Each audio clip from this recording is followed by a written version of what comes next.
ধর্মের রাজনীতি হোক বা রাজনীতিতে ধর্ম, আপনি তো বিশ্বাস করেন? আমি ধর্মে বিশ্বাস করি আর রাজনীতিতেও বিশ্বাস করি। ধর্ম সম্বন্ধে বিতর্ক হতে, ধর্ম কি অর্ধেক লোক না বুঝেই বলে। ধর্ম হতে ন্যায়, জাস্টিস। যেখানে ন্যায় নাই, সততা নাই, সেটা কারোর পক্ষে ভালো হতে পারে না। যারা বিদেশি কনসেপ্ট নিয়ে এসছেন, ধর্ম বলতে রিলিজিয়ান বলেন, প্রবলেমটা ওদের। আমাদের দেশের রাজনীতির সঙ্গে ধর্ম চিরদিনই আছে। ধর্ম তো হচ্ছে অনেক বড় আছে, সেটা ডিউটি। রাজধর্ম ইংরেজিতে রয়্যাল ডিউটি হয়, রয়্যাল রিলিজিয়ান হয় না। আপনি একজন ব্যক্তি, আপনার এই যে ব্যবহার, দায়িত্ব পাল্টে যায়। আপনি আমার সামনে বসে আছেন, একজন সিনিয়র এডিটর হিসাবে আমার ইন্টারভিউ নিচ্ছেন।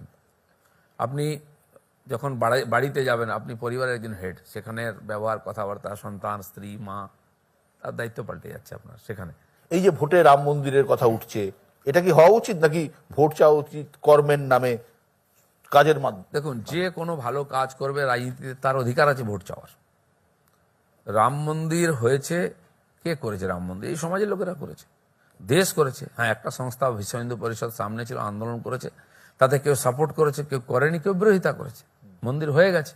এখন যারা যারা করেছে, মন্দিরে সহযোগিতা করেছে, যে পাঁচশিকা চাঁদা দিয়েছে, সেও দেখো আমিও সহযোগিতা করি।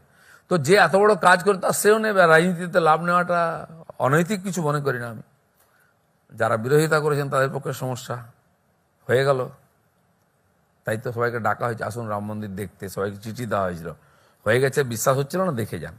তাও যেতে পারেননি অনেকে। অভিন্ন দেওয়ানি বিধি সম্পর্কে আপনার মতামত কি? বিশ্বের বহু দেশে এটা আছে। দেওয়ানি বিধির প্রশ্ন উঠলেই মুসলমানদের প্রশ্ন উঠে যায়। ভারতবর্ষ তো হবেই, কারণ বহু লোক বলেছেন, সংবিধানে এর উল্লেখ করা হয়েছে, গান্ধীজিও বলেছেন। আজ মুসলমানদের প্রশ্নে এই ধরনের না চলবে না বলছে। 22টা মুসলিম ঘোষিত কান্ট্রিতে অভিন্ন দেওয়ানি বিধি আছে। ভারতবর্ষে এতে অসুবিধা কি হবে? অত্যন্ত সাধারণ পরিবার থেকে আপনি উঠে এসেছেন, অনেক লড়াই করেছেন এখানে আসার জন্য।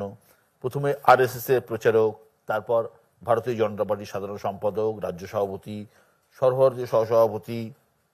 আপনি খুশি নাকি দিলীপ ঘোষের? আমি তো আমার যে জীবন, এই ধরুন 60 বছর বয়স, মানে কি প্রায় 56 চলে এসেছি। আমাকে দেখে আপনার মনে হয় না, কিন্তু একটা 40 বছর আমি সমাজের জীবনে কাজ করছি, সব কিছু ছেড়ে। এই 40 বছর আমি সাফল্যের সঙ্গে কাজ করেছি, আনন্দের সঙ্গে কাজ করেছি। আর যেখানে গেছি সেখানে বন্ধু পেয়েছি, আত্মীয় পেয়েছি। একটা মানুষ কি চায়? কিন্তু রাজনীতিতে মানুষের স্বপ্ন থাকে, মুখ্যমন্ত্রী হব, প্রধানমন্ত্রী হব। না, অনেকে ছোটবেলা থেকে স্বপ্ন দেখে রাজনীতিতে যাবো, সে হয়তো পঞ্চায়েত হতে পারে না, স্বপ্ন ওখানে থেকে যায়। দিলীপ ঘোষ বিনা স্বপ্ন দেখে, দিলীপ ঘোষ স্বপ্ন দেখে না, স্বপ্ন দেখায়, পাল্টে দেবো, করে দেবো, আর লোকে বিশ্বাস করে দিলীপ ঘোষকে, তাই এই পরিবর্তন হয়েছে। এই যে বঙ্গ রাজনীতিতে যারা রাজনীতি করছেন, যেসব কুশীলবরা এখন রাজনীতিতে রয়েছেন, কাকে কাকে আপনার লম্বা রেসের ঘোড়া বলে মনে হয়? রাজনীতিতে অনেক লোক চলে আসছে, সে রাজনীতির লোকই নয়। অনেক সময় দেখবেন ভিড় বাস থাকে, ভুল করে বাসে ঢুকে পড়ে অনেকে। এবার নামতে যাচ্ছে, নামতে পারে, পেছনের লোক ধাক্কা মারে তাকে ভিতরে নিয়ে যায়। বলে দাদা নামতে যাচ্ছি, বলে তা বললে হবে না, উঠেছেন কেন? লোক শুনতেই চায় না, ভিড়ের মধ্যে ঢুকে নিয়ে যায়। এরকম অনেকে চলে আসে। সে কেন ঢুকেছিল, কেন বাসে উঠেছে, কোথায় যাবে জানে না। সব পার্টিতে আছেন, সব পার্টিতে, আমাদের পার্টিতে, টিএমসিতে, অন্য পার্টি হয়তো প্রতিনিধি নেই, তাদের মধ্যে অনেক ভালো কর্মী নেতা আছেন। তারাও চেষ্টা করুন যাতে আমরা পশ্চিমবাংলাকে পরিবর্তন করতে পারি। আইডিওলজি আলাদা হতে পারে, কিন্তু আমরা তো সার্বিকভাবে মানুষের মঙ্গল চাইছি, সমাজের মঙ্গল চাইছি, ওটা তো হওয়া উচিত।